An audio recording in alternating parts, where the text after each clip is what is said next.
This is Gigi Sabat, and you're listening to the Walk With Me podcast. My guest today is Miss Burns. Welcome to the show, Miss Burns. I am so excited to be here. Thank you so much for having me and also for creating this amazing space for others to tune in and get re inspired and re empowered. Such an honor to have you here today. Now, why don't you start off by telling us more about you and where you are from? Oh, it's the accent question. I know. So I was raised and born in Czech Republic, in very small town in Czech Republic. But then, when I was 20, I just got on the traveling, and I moved to London. I moved to Spain, and then past 12 years I lived in the United States, and we also lived with my husband over 14 months in Mexico, where we moved back from States like 2-ish months ago. So it's beautiful. It's beautiful when you can like bring yourself to different parts of the world, discuss and discover different cultures. I feel like it's always so enriching meeting people and different spaces and cultures. It's so enriching. I love it. Now, what inspired you to become a woman's mindset coach? I feel like I just became the one that I needed on my journey, really, because when I was growing up, I was growing up in a lot of scarcity, and scarcity doesn't mean poverty. It's two different things. You can be the richest person in the world and still be in scarcity, right? But I grew up in a scarcity where I was, mentally and physically abused by my stepfather, and I always felt like unworthy and unlovable. And that was reflecting in all of the areas of my life and how I was seeing myself and the world. So then a decade ago, I just realized that I literally can't live like this anymore. Because when I was 18, which is now 2 decades ago, who is counting, right? I ran away from home, and then I attempted to suicide. And a decade ago, I was getting into very dark space again. And I'm like, I just can't live like this. And I knew something had to change. And I realized that the something, it's someone, and that's me. Because I was always outsourcing my worthiness, my happiness, looking outside of me for the answers. But I completely disconnected from who I am and my truth, and from any like connection. So I had to start with that. And it starts with me with the mindset. And then I started to teach about abundance and how to activate your abundance and light in your life, because mindset is what is really showing us the perspective that we have in the world. It's not what's happening in the world, but our perspective about it. Because whatever you will believe, that will be showing up more in your life. So I had to start working on that. Amen. Very powerful. Now, walk us through the moment where you decided not to end your life. Hmm. It's very interesting because I didn't decide it. I woke up in a hospital, and they pumped my stomach. So there was no moment that I said like I'm staying. I when I decided that I don't want to live, I took all the sleeping pills we have at home and drank wine on it because I thought it will acting faster. But that day I was divinely protected because there was a machine that broke in my ex-boyfriend. He was working on construction, and the big machine broke, so they sent them home hours earlier. That's how he found me and took me to the hospital. So if he would come in his regular time, I wouldn't be sitting here. So I feel like we always have this divine guidance and protection, and I just could count on that, before. Thank God you're still with us. Thank Now, you. recently you were robbed at gunpoint. Tell us a little bit more about what happened and how you're getting through that experience. I feel like that was really traumatic experience. And like last year, the 2022, I don't know about you and your audience, but 2022 was one of the hardest years that we have experienced. We like moved the country, we got pregnant, we lost our pregnancy a few months in with our twins. And that was like July and September when we had our miscarriage. And then in October, when I started to like heal, emotionally from the miscarriage, we got robbed by two men on the street, very close to our house. That was, supposed to be a safe place. We lived there over a year already. And in 3 weeks, we were supposed to move back home to United States. So I'm like, what are you telling me, God? Like, what am I not seeing? Like, we already have the tickets, we're already leaving. Why do you have to like end this experience this way?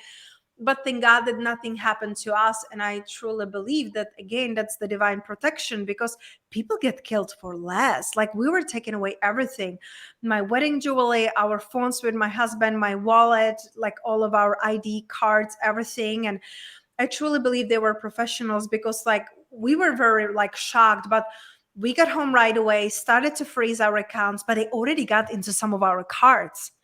Like, they already like tried to pay and use, and like, so um I don't feel like there was just like regular like smuggler on the street. I feel like that was a gang, because there was like other couple things they did a little bit later. But that was just like, for me, in the first moment when it happened, I was so upset, because I said, like, I am such a good-hearted person. I donate money. We go to church. We tithe. We're such a good people. We generously give. Why does something has to be taken away from us? And this way, right? This violent way, like my husband had a gun to his head and I had a knife to me, So it's just like, I was very upset. And then, like, when the first upset passed, we sat with my husband and thank God we are alive. Thank God nothing happened to you. Thank God you didn't go alone, because I don't know about you, but men, I think, can be a little bit stubborn, And I'm like, no, just give it to them all. I don't care. We'll make the money. We'll buy the phones. It doesn't matter. What matters is that we are okay. So I was happy that I went with my husband that night to just like, like, I feel like two men against one man would be different than when is a woman in the, maybe it's just my story that I'm creating, but um when we were sitting with my husband and like still in that upset, we're like, you know what, we got to realize that they needed it more than us. We can make more, we can create more, we get to work through this. And very interesting thing, like the day before, my husband had a generational healing session on removing like traumas and generational like things that were happening in his family, and the next day we get like gun pointed, robbed. So don't believe in any coincidences. I feel like it's really the energy, so it was really hard for me to like, we stayed there for 3 more weeks, and it was really challenging for me, because like I kept always looking over my shoulder and just didn't feel safe going out, even in during the daytime. So I feel like that was really powerful lesson for us to trust, but also to be even more cautious, and to really celebrate life and to celebrate one another, and to like, no matter what happens, we get to stay with our generosity and generous heart. It's like, you cannot say like, okay, like I'm a good person and I get punished, I'm not going to be a good person anymore. Like, I feel like it just strengthen our belief, to who we came here to be and what we came here to represent. Great point. Now, what is your best advice for someone who may also be experiencing the same thing or has gone through the same experience you have as far as being robbed at gunpoint? I feel like feel your feelings, because sometimes we're trying to like get busy, get on with life, forget about it. But if you don't feel through it and don't ask for help, like, I feel like you can store these emotions in your body. So I feel like it's really important, like, feel your feelings, talk about it. And it doesn't have to be right away, but ask yourself, how can I feel safe? What does make me feel safe? So I feel like it's the safety, and who can I confine in, who can I speak to, how can I lean into my faith even deeper. So those are some of the things. And then, like, working with different people, you can talk to priests, you can talk to a healer, like a reiki, energy healing, like, find a way where you are feeling seen and supported and safe. I love it. Tell us a little bit more about your podcast and what inspired you to launch your podcast. It was a hummingbird like right in front of my face in my window. Just saying. What inspired me to launch my podcast? So amazing. So that was almost 5 years ago, and I was back then. I had my first company, social media marketing management, and my first client was actually my first life and business coach. And he had a podcast, and that's how I hired him, because I was back then looking for motivation and inspiration and how to think positive. And I found him, I hired him as a coach, and then he told me like, hey, would you like to like help me with my social media marketing? I know that's what you do. And I'm like, okay, great. And when I was doing marketing research for him and other podcasts and advertising and things like that, I found a podcast of Lori Harder, who I just started to listen because I just love her ads. Like, I love her ads. I was like, well, let me listen to her podcast if it's as good as the ads. And with the first podcast episode that I was listening, I was like, I ended up crying, and I felt like so vulnerable because she was sharing her story and how she hated her body and how challenging it was, like growing up in a strict family and things like that. And I resonated so deeply. I'm like, wow, like I'm so impacted by like episode number 1, right? Like I wonder like what woman can be impacted by my story. So that's what kind of like give me the idea. But it took me a year and a half to start my podcast because I was overthinking, imposter syndrome. Who am I? I have nothing to talk about. Who would listen to me and things like that, you know? So thankfully, then I met my husband who kicked my booty. And in 2 weeks, I launched my podcast because he was a podcaster. He was like, we're doing it. You know, so here's the runway, we're doing it. And it's almost 5 years later, and we are like almost 500,000 downloads and top 2% podcast, you know, like globally. So it's so interesting, like whatever inspires you, whatever moves you, whatever you're curious about, like even if you don't know how to do that, like look at those who are doing it and just start. Like, you know, like even like my husband, he was showing me some video that I recorded with my first company, you know, like 4.5 years ago. And it was terrible. I was looking at it, I was like, wow, like I was really doing it. I was really showing up, but there was like no confidence, no context, just like it almost felt like I'm reading a script. And I'm like, wow, but look at me now. So I feel like we get to really focus on the growth. We really get to focus on what we are growing through and sharing it. And you never know who you will inspire. Yep, just start. Love it. Because you know, at the beginning, it will always suck. I'm sorry, but it will. Your first podcast episode will suck. Your first captions, your first speeches on stage, most likely you will suck, but you just embrace it and you grow and you learn and you create your own way. Amen. Just start. Write that down, ladies and gentlemen. Just start. Very powerful statement. Now, tell us a little bit more about your retreats. Ooh, so I realized how powerful it is to be in person. I love online because I have so many clients, you know, like internationally in Mexico, in Europe, in Indonesia, and like some people you can meet in person, and especially the past couple of years, right? Like, thank goodness for the online world. However, since 2019, we started to host retreats. And the funny thing is, our first retreat we hosted in Bali because I wanted to go to Bali. And my husband, he was like, well, if we go to Bali, let's have the trip paid for and let's create a retreat there. And I'm like, okay. So we hosted our first retreat there, and it was such a life-changing experience. Like, you can really feel the people transforming in front of your eyes in just a few days, whether it's 5 days, 7 days, 3 days. I feel like something just gets changed on a cellular level when people can be in your proximity and feel you and be present with you, and when they cannot hide, you know, because sometimes even when I'm doing one-on-one coaching with my clients, you know, we finish, I'm like, okay, let's see how you're showing up for the rest of the week or rest of the month. And it's like, I know where to find them. Like, I find them on our messaging app. But when you're on the retreat, everything is different. You're not in your regular circle, regular people, regular habits. Everything is changed and everything is taken care of. Like, we take care of everything, you know. So we hosted retreats in Bali, Tulum, Las Vegas.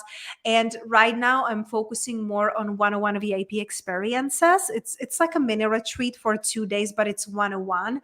So instead of like, again, hiding, there's more participants. It's like sitting there with Petia face to face, like there's nowhere to hide. So it's very powerful. And women are really feeling seen and heard and moved, and their complete life just changes, transforms. I love it. Now, are you one of the individuals who believe that it's best to have a mobile device during the retreat or to have it off or not even on you, on your person? Not even on you. I like drop everything. Like when you're with us, there is no stimulants, like no coffee, no alcohol, no phones, no nothing. And of course I understand, like sometimes we have moms, or so I give them space to check, and I tell them, put it on do not disturb, your favorites can always reach you, give them my number if anything happens. But no, because it's all distraction. And honestly, Gigi, if I could, I would just throw my phone in the ocean and be happy. Like I would be just laying on the beach, and it's not how we run our business. And I just feel like technology, thank goodness for the connection that it creates worldwide, and the impact and the freedom it's giving us. And I also feel like nothing is free. So it's really taken away from us too, the energy. And I can feel it. Like if I'm all day on my phone, like I get headache. And we started to use recently a device that really helps us with this, because we both work from home with my husband. So we are using a device called Somavedic that mitigates the EMFs and really helps, to sleep better and release that. But oh my goodness, like no stimulants, nothing. I love it. Now, what gives you the most joy and why? Such a beautiful question. And it's going to sound probably very simple, but cuddles, me and my husband and our pup. And we just like in the morning, when I know that we don't have to wake up to the alarm, we both work from home. My husband lets me sleep in, brings me lemon water with honey. And then in the morning, because he wakes up around 4 o'clock, and I usually wake up throughout the whole night, but usually wake up like around 6 a.m. So I do my meditation around 7 a.m. He brings me water, lemon water, and he brings our puppy. So we all cuddle together. And it's just such a beautiful moment of being fully present and basking in love and spaciousness. And that's like the ultimate joy for me, because I know that I'm exactly where I want to be.